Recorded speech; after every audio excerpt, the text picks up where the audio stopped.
Hi everyone, welcome to the video blog again. Today we have Spike making his second appearance. Probably grown a bit since you last saw him.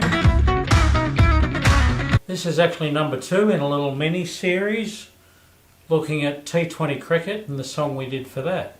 In the first one I talked about the genius of Sean Cummins in identifying the song. If you missed that, just search for Bruce Tweedie on YouTube. I'm sure you'll find me there and you can watch it. This time I'm going to talk about the licensing deal and how complicated it was.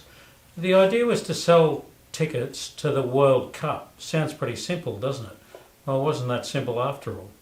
It wasn't just a matter of sticking an ad on YouTube and Facebook and flogging it for all it's worth, trying to sell a lot of tickets.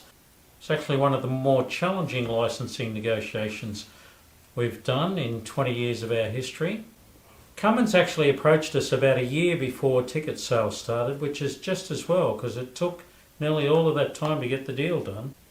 First we had to look at the territories. There were some obvious countries we had to look at: Australia, New Zealand, England, India and so on.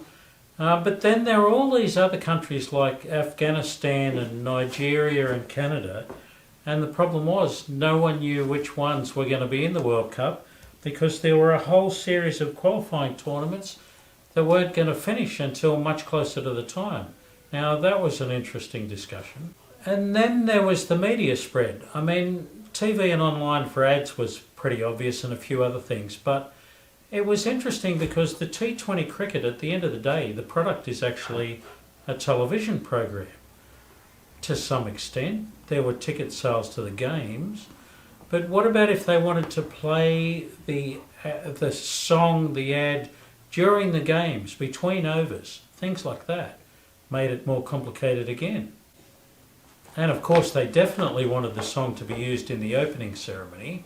I'll talk about that more in the next episode, but that was another facet of the copyright negotiations. When I look back through my emails prior to making this vlog, I discovered that I had 800 emails back and forth.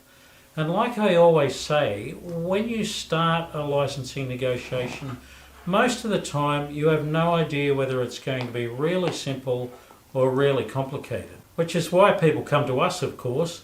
Our job is to shield you from having those nightmares lying awake at night, wondering what's going to happen next.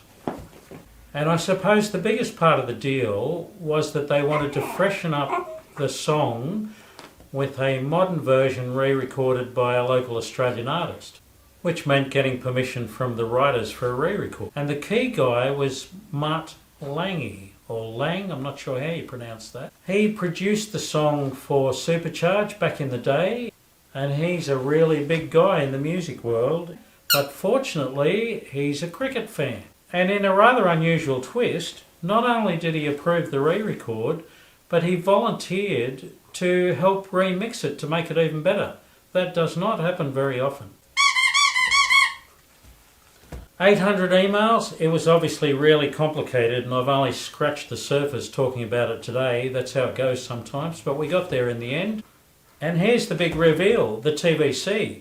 It's a wonderful piece of creative animation, but I love the song as well, of course. Let's have a look. You got to